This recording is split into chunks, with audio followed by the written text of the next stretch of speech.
नमस्कार, महाराष्ट्र एक पाऊल पुढे या कार्यक्रमामध्ये आपले स्वागत। आठवड्याच्या महत्त्वाच्या घडामोडींचा आपण आढावा घेणार आहोत। सुरुवात करूयात आठवड्यातील सर्वात मोठ्या आणि ऐतिहासिक बातमीनं। महाराष्ट्रात मराठा समाजाला कुणबी जातीचं प्रमाणपत्र देण्याची प्रक्रिया आता सुलभ करण्याचा शासन निर्णय घेण्यात आलाय। गाव पातळीवर समित्या गठीत करून संबंधित कार्यवाही करण्यात येणार आहे। यानुसार हैदराबाद गॅझेटियर मधील नोंदी विचारात घेऊन मराठा समाजाच्या व्यक्तींना कुणबी, मराठा कुणबी किंवा कुणबी मराठा जातीचं प्रमाणपत्र मिळवण्याची प्रक्रिया अधिक सुलभ होणार आहे। गाव पातळीवर गठीत समितीमध्ये ग्राम महसूल अधिकारी, ग्रामपंचायत अधिकारी, सहाय्यक कृषी अधिकारी यांचा समावेश असणार आहे।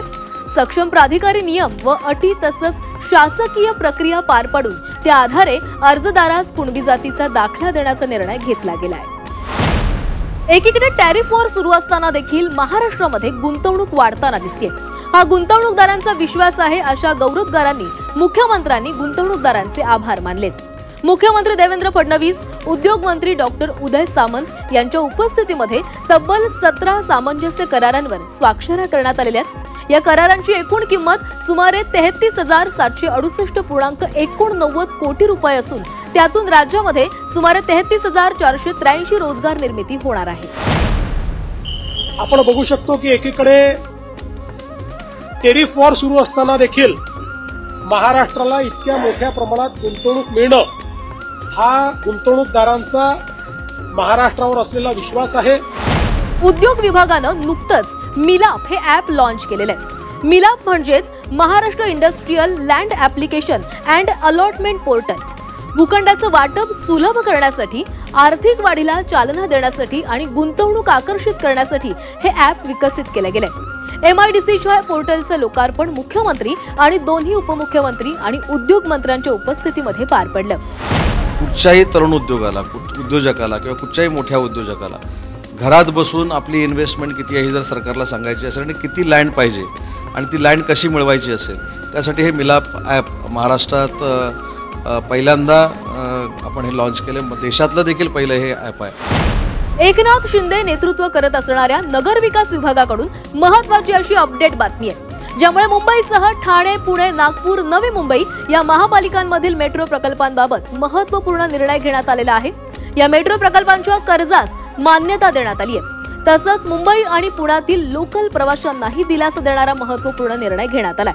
ठाणे शहरातील वर्तुळाकार मेट्रो प्रकल्प, पुणे शहरातील पिंपरी चिंचवड ते निगडी मेट्रो रेल्वे कॉरिडॉर आणि नागपूर मेट्रो रेल्वे टप्पा 2 अशा मेट्रो रेल्वे प्रकल्पांसाठी आवश्यक निधी देण्यास मान्यता देण्यात आली आहे। आणि आता बातमी आहे एका गिनीज बुक ऑफ वर्ल्ड रेकॉर्डची। महामेट्रोनं अल्पावधीतच जागतिक दर्जाच्या पायाभूत सुविधांचा विकास केल्यामुळे नागपूर या शहराला जागतिक ओळख मिळालेली आहे। महामेट्रोनं कामठी मार्गावरील सर्वात लांब डबल डेकर पुलाची निर्मिती केलेली असून या पुलाची Guinness book of world record मध्ये नोंद झालेली आहे। जागतिक दर्जाच्या या पुरस्कारामुळे नागपूरची जगातील उत्कृष्ट पायाभूत सुविधा असलेलं शहर म्हणून नवीन ओळख निर्माण झाली आहे। आता बातमी पुण्यामधून आहे। पुण्यातील सिंहगड रस्त्यावर उभारण्यात आलेला राजाराम पुलापासून ते फन टाइम थिएटर पर्यंतचा उड्डाणपूल नागरिकांच्या सेवेमध्ये दाखल झालेला आहे। मुख्यमंत्री देवेंद्र फडणवीस यांच्या हस्ते दुसरा टप्पा वाहतुकीसाठी खुला करण्यात आला। हा उड्डाणपूल 3 टप्प्यांमध्ये पूर्ण करण्यात आलेला आहे। 3ही टप्प्यांसाठी एकूण 118.37 कोटी रुपये खर्च करण्यात आलाय। 30 मिनिटांचा कालावधी आता 6 मिनिटांवर आलाय।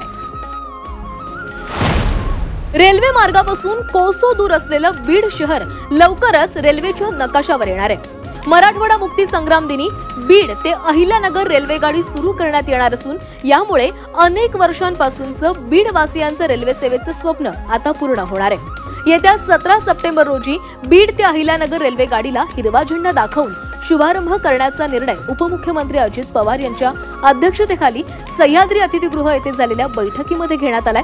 उर्वरित बीड ते परळी वैजनाथ या रेल्वे मार्गातील अडथळे दूर करून गतीनं काम पूर्ण करण्याच्या सूचनाही उपमुख्यमंत्री पवार यांनी दिल्या आहेत।